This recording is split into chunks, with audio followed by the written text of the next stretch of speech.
Welcome on into the Work Forever podcast. I am Roy Edwards. I'm your host. If you're first time here, this is a podcast where we talk about working remote, working wherever. We talk about life on the road. We talk about breaking away from traffic, from the office space, from the 9 to 5. And we have a great guest on today. And so when I started working remote, the lifestyle of kind of like working from the road and traveling and stuff like that, that wasn't really a thing. It was kind of like you either worked from your house, or that was really it. Businesses still wanted to know where your location was. They wanted to know what you were doing. And so as that trend has kind of changed, and maybe the pandemic had something to do with it, I don't know, but that trend has started to evolve over the last 4 or 5 years. Pandemic certainly escalated it. We have more people who are looking to get outdoors. You'll see RV companies who are starting to put offices within their RVs. We touched on that a little bit on an earlier podcast.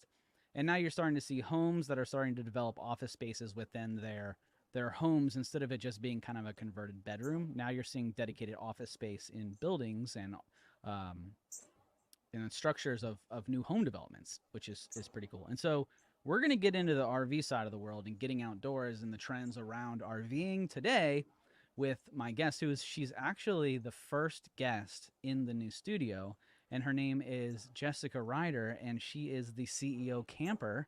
So welcome in, Jess. How are you? I'm good. I'm good. Thank you for having me. I was like jamming out to the intro song. That's Isn't it awesome. great? Yeah. I like it. That is Joey Yak. Oh, I He love Joey. Yeah, he did my last podcast intro, and he did so when we rebranded from the Innovari podcast to the Work Forever podcast. I obviously had to call Joey, and yeah, he threw that together. And the first time I heard it, I was like, I don't know if this was really the vibe that I was going for, but I love it. So No, it's a really good chill vibe. Um, I like it. I like it a yeah, lot. the last one was very like kind of in your face, and this one is definitely like totally the opposite direction. So yeah, I Yeah, feel like it fits the it outdoor does. camper RV chill life vibe that you Mm-hmm. have a lot to talk to us I today do. about. So Yeah. the CEO Camper is that's your title Yeah. or what you go by. And so Yeah. where'd that come from? So it combines two of my passions, business and camping. I am obviously a CEO. I own two businesses. I also run two other ones on a daily basis, or I should say, another business in a not for profit organization. But I have this passion for business. I have a passion for seeing things grow, the hustle, the grind. I love it, but I equally love my time in the outdoors and nature, camping. And when we say camping, I'm not in a tent any longer. I am in a 40-foot fifth wheel. Um, but that's the thing, and I think it fits great with this podcast because I take that thing wherever I want to go, and I work every time I'm in it, whether it's a weekend, a week, whatever. I'm always working in it, and I love it. It gives me that balance that I need. How long have you been doing working out of your fifth wheel? How long has this been like obviously I would assume pre-pandemic, right? Yes, yes. So a little backstory. In 2013, I was, I guess, 28 years old then.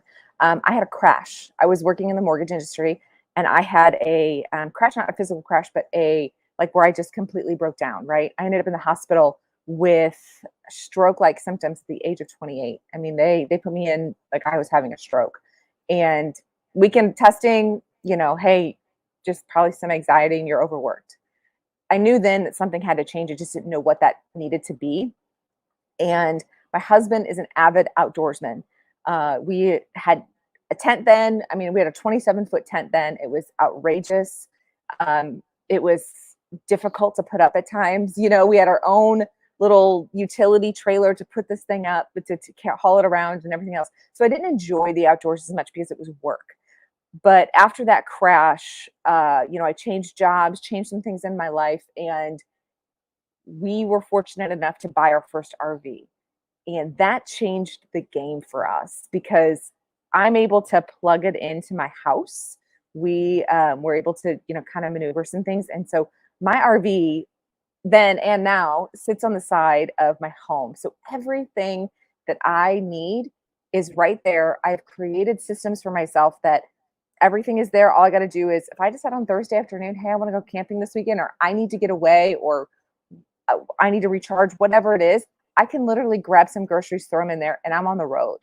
And so that really changed how we camped, which then allowed me to change how I was doing business. Because for those people that don't understand all of the benefits that nature and the outdoors can bring you, not only personally, but in your business, I mean, you need to start doing some research. I can tell you, like, case in point right now, where I'm at, I'm sitting on my deck working, and I work out here when it's cool almost every day because I enjoy being outdoors. I enjoy just having natural light instead of, harsh light inside. And because of that, I've been able to like find my balance, and having an RV is like, okay, good. I'm tired of being at home. Let's just get in the RV and go. And so I can take it, I can work. People always are like, well, can't you just turn work off? And I'm like, no, when you're an entrepreneur, you don't turn work off. And I use that term lightly because I don't think I am one. But at the end of the day, like, I can get up on a Saturday morning while I'm camping. I can do a, 4 to 5 mile walk or hike or be around the lake or do some grounding or whatever I want to do. Come back and do 2 hours of work and be completely refreshed and rejuvenated. And that's what that balance is for me. That's why I enjoy it. So you have a camper parked Mm-hmm. next to your house Mm-hmm. that has an office space already set up in it. So you're not. Are you transitioning your laptop into that office space and plugging in, or you have it set like what's your setup there? Because you said something that I didn't really think about. Because we travel a lot. Obviously, Uh-huh. we work wherever, right? But I have my dedicated office space actually in our house, and so I have to unplug my laptop, and sometimes it can be inconvenient if I'm like running three laptops. But you said that you just grab groceries and go, so I assume you have a dedicated workspace in the RV. So I don't have like a dedicated office, right? Um, I use the table in our Right. RV, or I use the table outside at the campsite, or whatever. So I like to be flexible. I have definitely thought about having, we once if you buy an RV, you get into the one that you think you like or it's going to work perfectly, and then you realize a year or two in, like, oh, I wish I could change this, or I wish I could change that. Yeah. uh, we have two couches. We don't need two couches. There's just two of us. So I would love to take one of those couches out. It's just one of those things like that takes time, and that Yeah. takes, somebody to do it, which my husband could do. It just doesn't time, right? And so I'm like, I just use our table. I So use you do that. can you gut an RV? Like, can you Oh take one yeah. of those couches? It's just you can move things around, right? Yes. So theoretically, this is not always 100% the case. A lot of times with the older RVs, most of your appliances and furniture can fit out that door, Huh. like your front door. Now, there's some that like newer ones, not always the case, but I mean, you could cut a couch in half and take it out the door, you Yeah. know? So, Huh. yeah. Interesting. One So of, go ahead. we had that's so interesting because I kind of just figured that it was just like it is what it is, you Mm-mm, know. mm-mm. But they're like literally you can totally remodel them. Oh yeah, there's people that take them down to the studs. So one of the things that I do is I am the managing director for a not-for-profit for women inside the RV industry. It's called the RV Women's Alliance. It was started in 2019 by some women in the industry because, as you can imagine, the industry is a little male dominated, right? And Right. so this organization was started to just help educate women network within the industry, and they brought me in 2021 to help manage and drive it forward. And so that's something that I do. I'm very very passionate about that. But what it's allowed me is a lot of learning about the industry and what's going on and who the players are, and connecting with all of them. But yeah, you can pretty much do whatever you want. But this organization actually in 2019, 2020, during COVID, they completely tore down a 2005 travel trailer to the studs and rebuilt it. Huh. Yeah, and then they did a sweepstakes and gave it away. So so I understand what a travel trailer is and I know what a fifth wheel Yep. is, but can you explain the difference between, so when people think RV, they think tour bus, right? Yes. So break down what a travel trailer is and a fifth wheel is, as Yeah. opposed to an RV like tour bus type of stuff. Yeah. So there's all different kinds, right? So you have two kinds. You have a motorized, meaning one that you drive, and you have a towable, which is one that you pull behind a vehicle, right? So a travel trailer basically just hooks up to your bumper of whatever tow vehicle you're using, right? Your hitch is usually on the bumper of your vehicle, and you just hook it up right there. A fifth wheel actually will go into the bed of your truck a little bit. It's usually like the first 5 or 6 feet go inside of your bed, and your hitch is actually in the middle of your truck or tow vehicle, whatever you have. And then the rest just kind of flows behind it. So those are the differences there. And then your motorized, you actually have three different levels. So you have your class A, which is your buses, right? Your $250,000 motor home going down the road. You have your class B, which is like your camper vans. And then you have your class C, excuse me, which are kind of your I mean, they are your motor homes. Like they're like the normal ones that you kind of see, like they can maybe look like a little bit of a van in the front, like a big box and behind it. What made you land on the fifth wheel? So we've been renting RVs because we're trying to figure out which one to purchase. Because, Yeah. like you said earlier, you alluded to it. You said once you buy, you realize all the things that you wanted or didn't want or need. Or so Yeah. I come from the boating world, Okay. and my dad was always like, when you buy your first boat, buy something small because you're always going to want something bigger and different. And you're going to really, this isn't good for fishing or whatever, right? So like buy a beater small boat for your Hmm. first boat so you realize like how you're actually going to use it. So like what made you land on the fifth wheel? Because I've done a lot of like wrong booking through types of RVs that I thought that I wanted. I'm glad I rented first, but like what Hmm. made you land on the fifth wheel? So you bring up a really great point. When we bought ours, so our fifth wheel is a 2017. We bought it in the fall of 2016.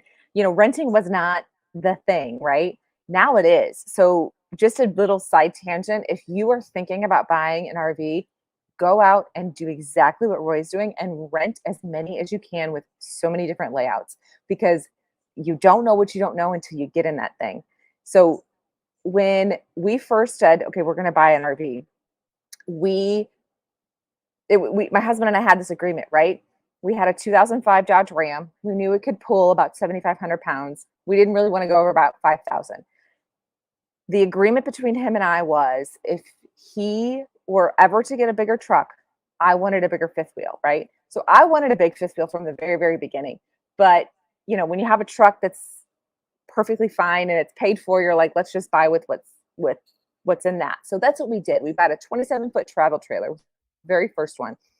And it was great. Honestly, it was great for the two of us. It had a good sized bathroom, kitchen, dinette, bedroom. Like that's all we needed. And it, pulled fine. There was no issues. But we had a 140-pound St. Bernard, and there was not a lot of floor space because it had an island in the middle. Like it was a great little setup, but like when you start putting two dogs in there, like we had a dachshund and a St. Bernard, when you put a St. Bernard in there and then you're all four in there, like when it's raining, it gets tight, and it gets tight quick. And that's something that we didn't even realize, right? We were just like, this will work for the truck that we have. So that was one thing. And then, after about a year of pulling it, my husband could start telling like a little bit, that was weighing a little bit on the transmission of his truck. I mean, we had an older truck at the time. And so we are always of the belief, like, let's try to get a little bit of money out of it while it's still running right. So, I mean, I'm telling you, he said, I'm going to get a new truck. And it wasn't a month later. I'm like, I'm getting a new camper.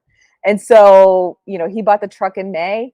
In October, we were at the RV show buying a new RV. I wanted a fifth wheel. I wanted that big camper. And so we, went around and round about brands and all that kind of stuff. And, to give your audience a little bit of advice or tip, there's, I think, almost 100 different brands out there of RVs. three companies make a majority of the RVs. Hmm. So there might be, like, for instance, the biggest manufacturer in the RV industry is Thor Industries. Yeah. They own 36 of the brands. So your camper is, if you're buying from, for instance, Keystone, like Keystone is Yeah. makes Montana. That's what I have. That's the same, like most of them are the same, right? And Yeah. so if you keep that in mind, most of your layouts are going to be the same So what? across I didn't brands. realize that. Hmm. So what's the is it like the type of material that is used, or what's the kind of the difference there? Is it just brand recognition? Brand recognition. Wow. So, oh yeah. So typically, what happens is somebody will start an RV manufacturing company, and they'll start making them and doing well, and then they get bought out. Mm. So there's, you've got Thor, you've got Forest River, and you've got Winnebago. Those are the three major manufacturers, and then all the brands are underneath one of them. Wow. Yeah. So the last one that I drove was a Jayco. Okay. Yeah. That was the last one. So is that Thor? Nope. Jayco is made by Forest River. Forest River. Mm-hmm. Okay. Yep. And then the Keystone, you said the Keystone? Well, that's Key, Thor. Keystone is owned by Thor. Yeah. So those are the two that I'm like looking into in terms of which ones should I go with. Yes. Um, and I know that I want. So I have a Chevy Silverado, Okay. the 1500. So 1500. Okay. I'm on the lower side, which I just got. I basically got sold. Um, well, I was their commercials around the Silverado is like go work wherever, and I'm like, Mm-hmm. oh, you have my attention, Mm-hmm. like Yeah. so like they have the Wi-Fi package and everything like that, and so I I bought it, and I knew that we wanted to get an RV, but the 1500 has a smaller tow capacity, so a Mm-hmm. fifth wheel is probably out the door. Mm-hmm. Um, and so I went with it. I wanted to get a tow behind, and we rented a tour bus, big old, Yeah. a Yeah. huge one. And once you get to the place wherever you're going, you're stuck. Mm-hmm. So, did you guys ever go down that route of like wanting a tour bus style, or you kind of knew you kind of knew like, hey, we want to get out and explore kind of thing? The being stuck is what Yeah. got us, right? So again, I said my husband is an avid outdoorsman. He grew up camping his entire life, right? So they Okay. had a 1982 Coleman pop-up was like their camper, growing up. But he grew up with family members all that had uh, RV, actual recreational vehicles, ones that you drive, motorized. So he knew that like backing in a boat with an RV is not fun, you No. know. So we knew we did not want that. We knew we needed that extra vehicle. So we knew either a travel trailer or fifth wheel was the way we were going to go. Yeah. We got the first one we ever rented was the big tour bus style. I was like, this is the way, two Yeah. pop outs. And then we get there and we look around and there's not many of the types that we had, and we're like, what are we what are we missing here? Yeah. And then it was like, oh, we need to go to the grocery store, or we want to go to the theme park down the street, and it was like, I Yeah. get it now because I gotta unhook everything and drain and do it, and it was a huge pain in the ass. Well, So and those are perfect for, you see a lot of retirees in those, right? yeah, And they're usually pulling a golf cart or they're right, pulling a car behind them and they're going somewhere for months at a time, and right, then they have their little vehicle. I know some friends of ours, their parents, now they have a fifth wheel, but they have, the truck, the fifth wheel, and then they pull a golf cart. And then they snowbird down in Texas from Thanksgiving to April 1st. And they tool around the golf cart everywhere. Their truck basically sits the entire time unless they've got to go, big grocery store trip or something. But yeah, yeah, I mean, that's when you see people in those big buses, they typically have a tow vehicle. interesting. Mm-hmm. Yeah. So before we hopped on here, you had talked a little bit about the numbers of who is representing the industry, and Yeah. because as we have this conversation, you go to a park. Mm-hmm. I don't know. Are they called trailer parks? I don't even know. Like, are they? You go to Campgrounds. campgrounds. You go to Yeah. but see, like I'm so new to this Yeah. this lifestyle in terms of pulling an RV, Hmm. that you go there and most of the people are there have been doing it their whole lives, right? And Mm. they're no. That's what they make No? you think. See, Okay. that's All right. what Well, you tell me think. more about that then, because I Okay. could have swore I was like the new kid on the block, and everybody wanted to like. I'm like backing in, and like six people come over, and they're like, "Go this way, do Okay. this." Listen, I'm usually that person. So when I see somebody struggling, I'm like, do you want my help? Yeah. But you think that everybody there knows everything that they're doing and they've been doing it their whole lives. It's just like, social media or anything else that you're on, right? You see somebody killing it and you're like, you think that they're killing it and everything else that they're doing. That's not necessarily the truth. I mean, they could just be starting out like you. They've just taken more trips than you, Mm, right? So they could only be doing it for like a year. They've just taken 7 trips and you've taken 3. And so yeah. they've kind of worked out those kinks or think that they've worked out the kinks. Listen, we've been doing this. I mean, we've been camping for 15 years together, my husband and I, tents, and 2015 is when we bought our first travel trailer. So we've been doing this for 7 years. We still have kinks. Now we have a system, but there's still kinks. And so there's newbies that you wouldn't think are newbies because they look like they have it all together, but they've really only been doing it for like 6 months. Yeah. They've just taken more trips than you. You're not the So only one, believe me. what are the numbers in terms of people who are like RVers full time as opposed to people who are like weekenders or like recreational? Well, if you get online, you would think that everybody's a full-time RVer, and Yeah. that is not the case. So the numbers actually, there's anywhere between 11 and 12 million RVs on the road right now. Only 1 million to 1.5 million of those are actually full-time RVers. Hmm. And what's crazy is if you actually look at the regulations of the industry, you're not supposed to live in that thing full time. It is Really? a recreational vehicle. Okay. It's supposed to be used for recreation. You're not technically supposed to live in it. Now, everybody does, just like you're not technically supposed to speed, but you do. Like it's just kind of one of those things. But the challenge is there's 9 million people out here that use their RV part time. The average is 4 times a year. It's crazy. Like, I was telling you earlier, like for us, we're about 20 weekends a year that we're in ours. This past year, I've I've done a lot more long distance travel with it than we've So ever when you had. say long distance, what is that? What is long distance?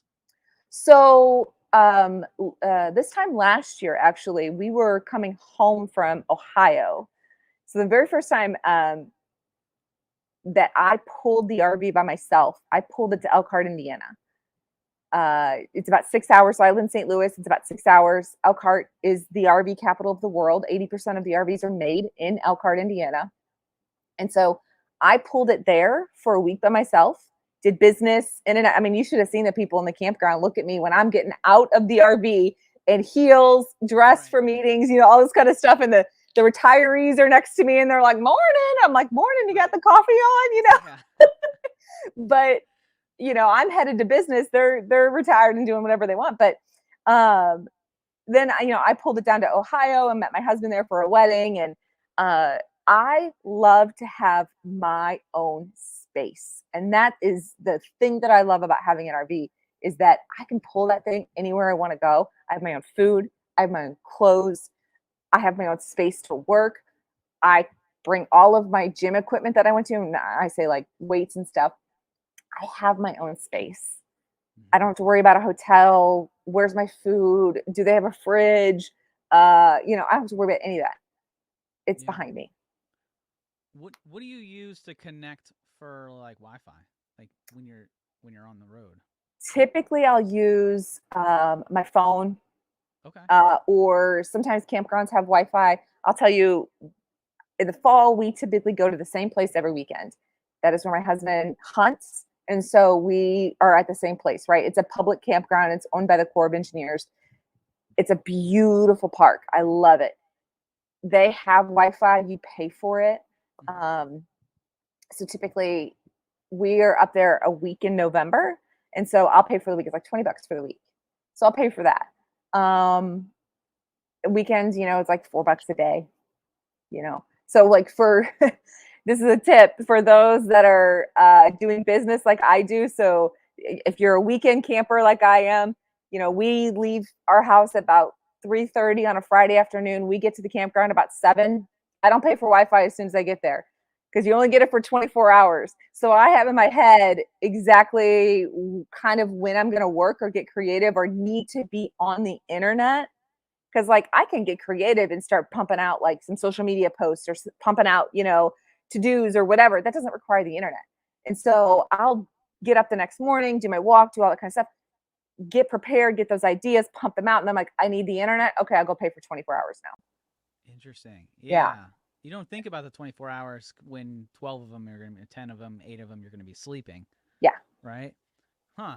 So I I have mean, a I obviously have a phone hotspot too, yeah. but does that work well enough for you, or like what do you do more of? Purchasing the internet or using your hotspot? Typically I'll purchase the internet or get on it. Now, I won't do any financial things on anybody else's internet. I only will do that on Nice. my phone. So Yeah. like if I want to um one company that I work with, I do the payroll.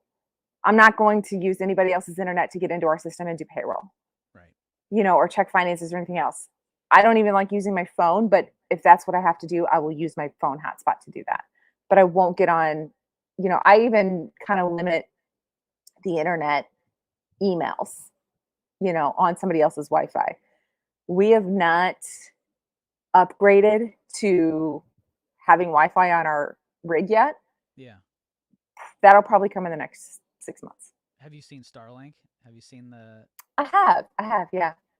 have you ever tried it out, or do you know anybody in, because they're making a pretty hard push in the RV industry. Yeah. So in the industry, there are 3 players Okay. right now in the RVs, in like who make the devices for internet, TV, all that kind of stuff. Right. You've got one of them. The major one is King. Okay. They own the market, really.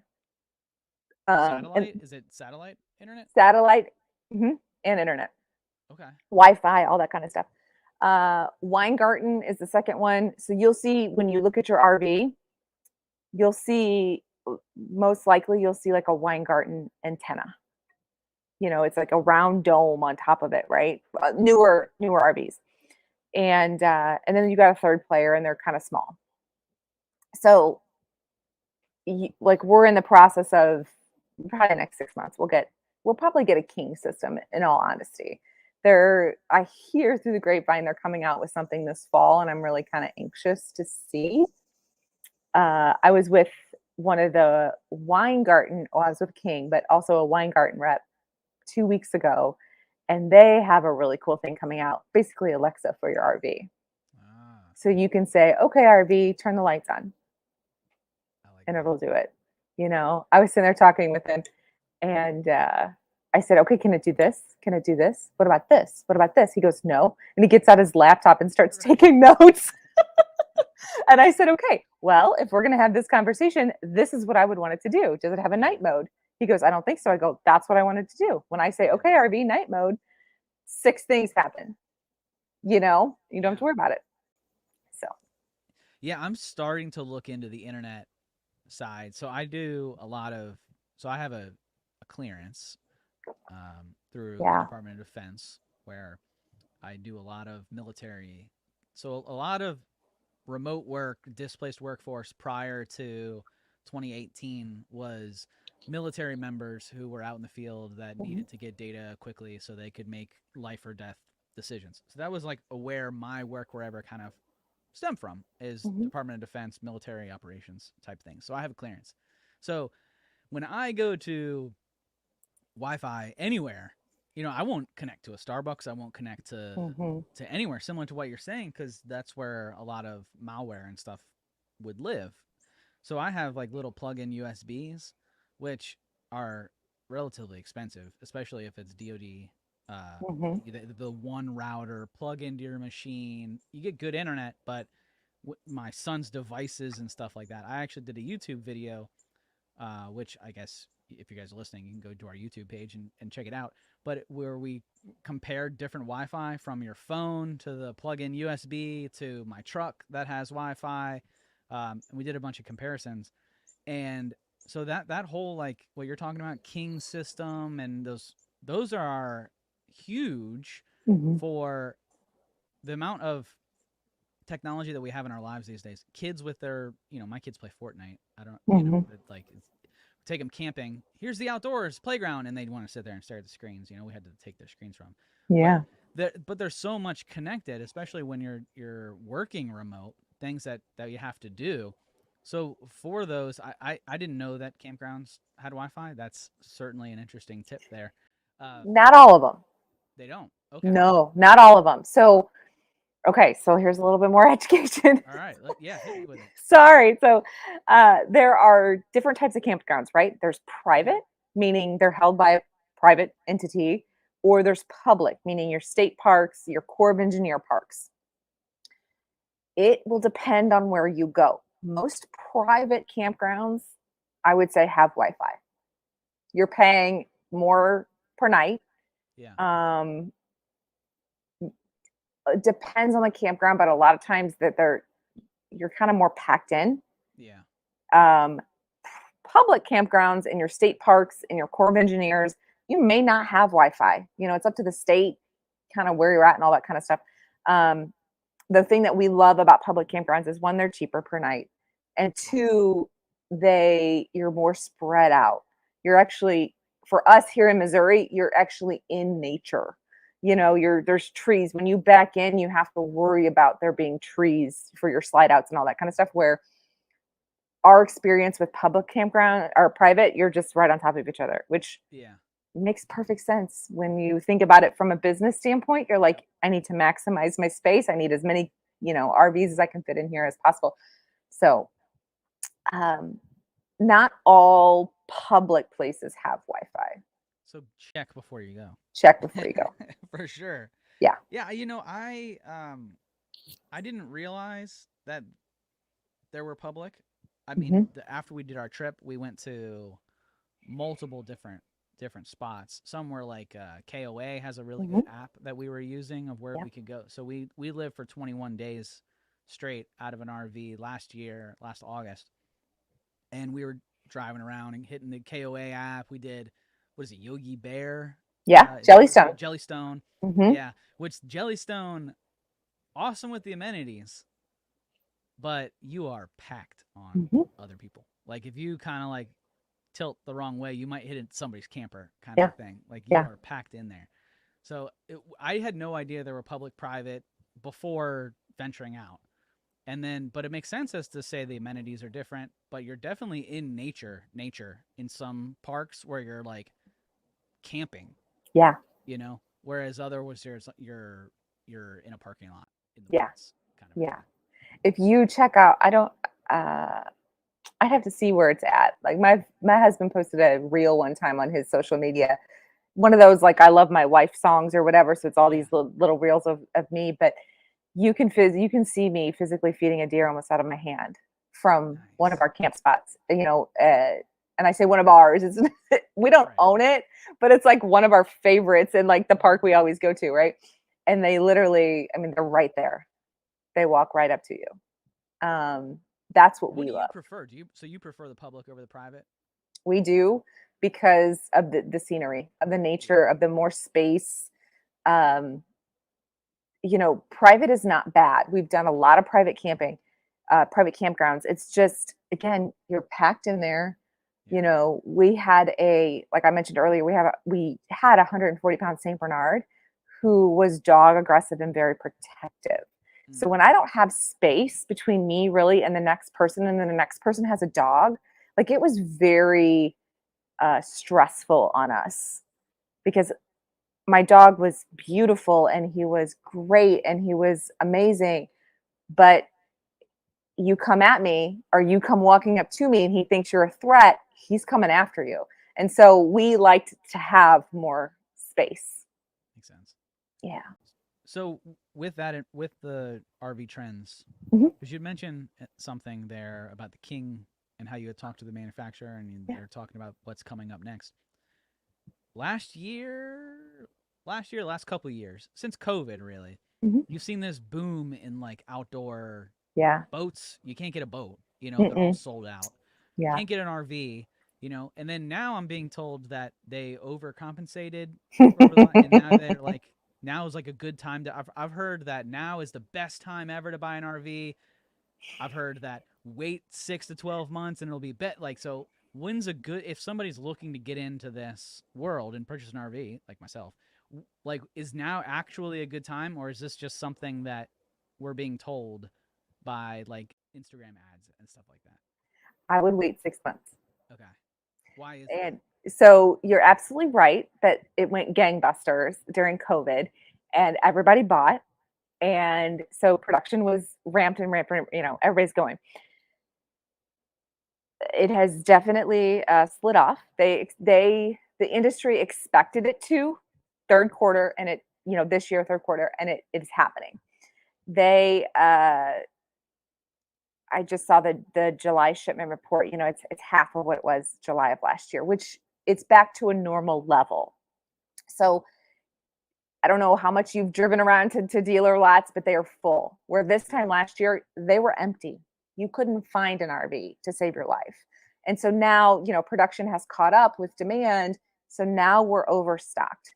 So you're going to see a lot of dealers probably do a lot of sales, a lot of, you know, I love their marketing tactics, stupid deals and crazy deals and all this Yeah. kind of stuff, over the next 3 to 6 months. The thing that I would watch for is, quality.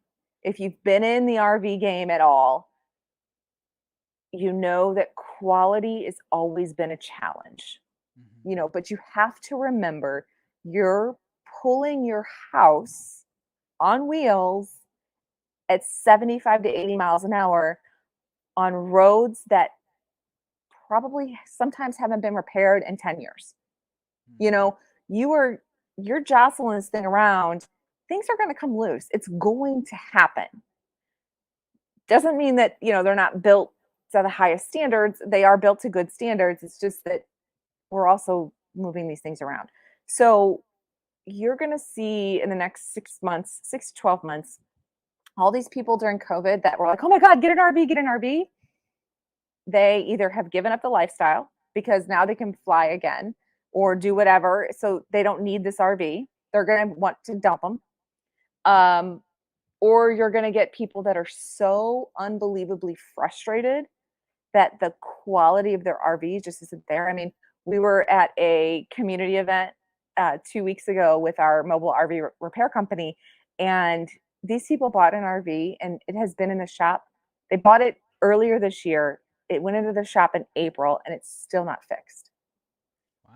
They have not used it at all. And they're like, this is ridiculous. And I'm like, this is so sad because these people want to enjoy this lifestyle, but they can't because you know, their RV has been in the shop.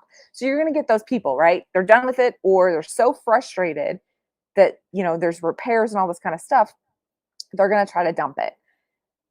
If you are handy, I would say get a new one, right? Like if you want to buy, pick your RV, figure it out. If you are handy. If you're not so handy, I would buy an older one, like a 2019 or older, simply because you have to think RVs are made, 80% of RVs are made in one town. And when there's only a certain number of people that live in that town, that they dumped out, they pushed out double the amount of RVs. Just do the common sense there, Yeah. you know? Huh. So we've heard all the horror stories of everybody having problems with these newer ones. Not, you can still get good ones, but if you're handy, then you're fine. But yeah, the next 6 to 12 months, we're going to see a boom, I think, in used RVs for sale. Do you think that's going to equate to like more like parks or campsites Mm. or Do you think that we'll see that, or do you think that we're that's we're not there yet?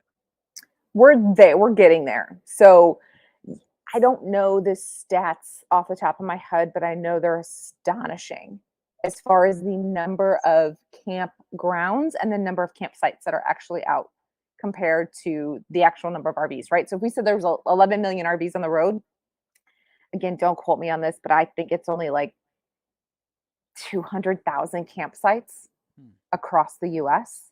And that's campsites, not Right. campgrounds, like the actual Right. sites. Like it's something crazy like that. Like the number is just so, distant from each other. So I do think we're going to see more parks.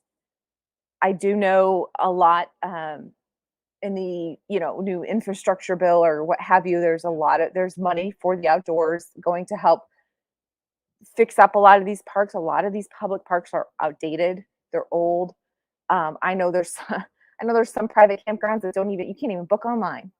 You've got to Yeah. call, Susie, and she's only there this time to this time, and you got to call her, and then she's writing it in the book, and there's a lot of old campgrounds out there, and I think people have to be careful, right? So there's opportunity for investors, I think, to go in, but my struggle with that is if you are not an RVer and you don't understand the life, you're not going to be able to like run that effectively. Hmm. You can't just go in and see the reoccurring income and be like, okay, yep, I want this. Let's go. There's a service component to that you've got to be very mindful of. Yeah. And campsites are so different, and you can tell the ones that are I don't know, Mickey Mouse, I guess. Like you Yeah. go to like, you go to like we went to Hershey Park, Hmm. the last one that we went to. And it was a great campground.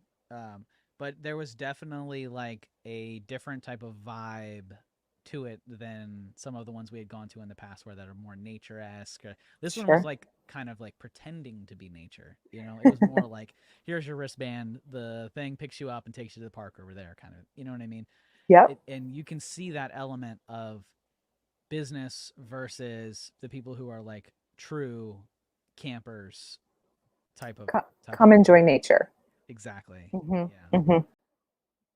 Well, Yeah. I appreciated this conversation. Yeah. I've learned a ton. Well, let me just tell you, if you Yeah. give me like the 3 or 4 things that you have to have in an RV, I'll tell you Yeah. exactly which one to buy.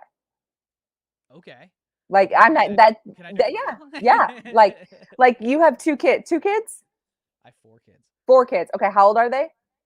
11, 7, 6, and 2, but he'll be 3 probably by the time we buy. Okay, so we need a bunkhouse. Yes. How does your wife or you do with like having the toys strung out and all that kind of stuff? Okay, but we definitely made use of like the understorage Okay, area. So okay. that would be, I would like to have that. I do know that I would like a um, door to the sleeping quarters, I'll call it. Like the main bedroom area. Your bedroom, okay, Yeah, and the kids, and the if kids. possible. That's what I was gonna say. You Yeah, need a bunkhouse with a door. yeah. Um, I would even venture to say you need 2 doors, one Okay. for the bathroom. So Yeah. if you find the layout with, and I'll research it and send it to you because I can't think of what it is off the top of my head. Bathroom, like when you're looking at the back of the RV, bathroom is on the left, and the Yep. door goes outside. Yeah. Bunkhouse is on the right with the door that closes. Right, then you have a usually either a U-shaped dinette. I would pick a U-shaped dinette because then you can put 4 kids around it. Right, that's Yep. pretty simple. And then you have a couch in the kitchen, and then your bedroom. Um, something around the 27 foot would probably be about as big as I would go for you with the 1500. Yep. And that might be stretching it because of the weight capacity. I mean, What can you can probably pull about 7,000. Is that what you're rated to Yeah, pull? yeah, for dry. Yeah. Yeah. So like I have the upgraded tow package, which I think is 11.5, but obviously I Okay. don't want to get anywhere close to that. But Yeah. but yeah, the feather lights and stuff like that I'm finding are like 6,500 dry. That's what I did last time was a Hmm. 6,500 dry Jayco, Yeah. the feather light or whatever. And Yep. it pulled great, but we only drove like 2-3 hours, and I was a lot less confident on the way back. It was like kind of Mm. swaying a little bit, you know? Well, So, keep in mind that you rented that, so they didn't give you probably the best hitch out there. okay. So when you buy one, you need to get the tow bars with the sway hitch and all that kind of stuff that will help tremendously with that. You won't have as much as that sway and all that kind of stuff. Whenever if you look at something around the 7, no more than 8, because you figure you're going to put 1,000 pounds worth of stuff in it. Yeah. If you keep it at the 9, between the 8 and the 9, no more than 9, I think you'd be good. So something around 27 foot, 8,000 pounds with that bunkhouse. I'll send you a couple layouts. I know I can picture exactly what you need. Um, I Depending on the bathroom on the left or the right, you might be able to get an outdoor kitchen, which might save you a ton. I want an outdoor kitchen. Yeah, yeah, because you need that outdoor fridge. With 4 kids, you Yeah. can't have them running in and out getting snacks and drinks and all that kind of. Just put all that stuff in the outdoor fridge, and have at it. If you don't have one with an outdoor fridge, or an outdoor kitchen, Hmm. get yourself a mini fridge Okay. because, Plugs in, right? and then just plug it in, you know, uh, to the outlet or whatever, and keep all your drinks out there. The one we rented had the bathroom on the left. So if I'm staring down, Hmm. from the back of my truck, it was on the left, and the back door walked into the bathroom, Yeah. and you could lock the door Hmm. to the bathroom to get into the RV. That was Yeah. like game changer because if Game you're changer. tailgating or something like that, you don't want somebody going through all your stuff to get to the bathroom. Nope. You just here's the bathroom. Yeah, that was pretty cool. Same with the kids. Like, if Right. I mean, Yeah, right. you talked about having to take their devices away. Yeah. Lock the door. You Yeah. can use the bathroom, but you can't go in and get your Fortnite stuff. There you go. I You love you it. need to spend 5 hours outside or whatever it may be. Yeah. I love it. This has I been see. a I great don't have conversation. children, but these are all the things that I'm like, I would do this. But I've been around enough to Yeah. know.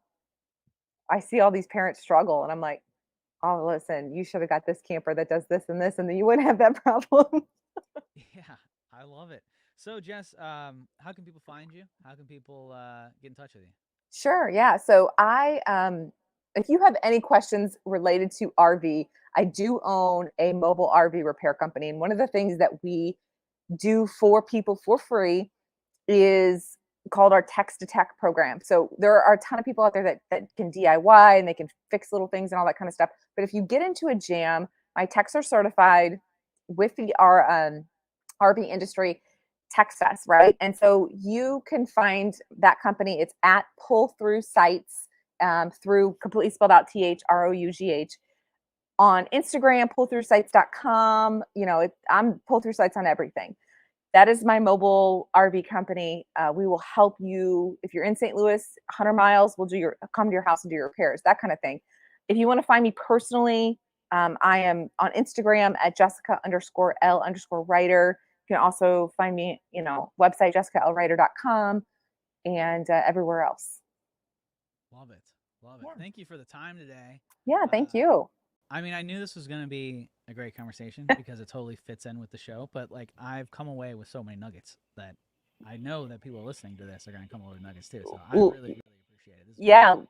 Whatever help you need, I am here to help you get into the RV life and help you figure out like any systems that you need or your wife needs, Yeah. as far as like to make it easy, how I make it easy.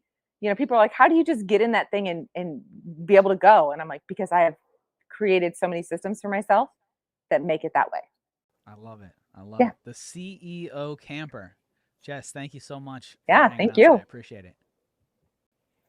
Well, guys, hopefully you enjoyed this this interview. I know you did. Hit us with some comments if you're on YouTube as to what you want, what you think, what you're looking for in terms of RVs. If there are other things that you want us to talk about in terms of the work wherever culture, hit them with in the comments on the YouTube there as well. As always, guys, it was fun hanging out. Until next time, see you. Hey there! Don't forget to hit that subscribe button and turn on notifications for all the latest videos from Capital Presence.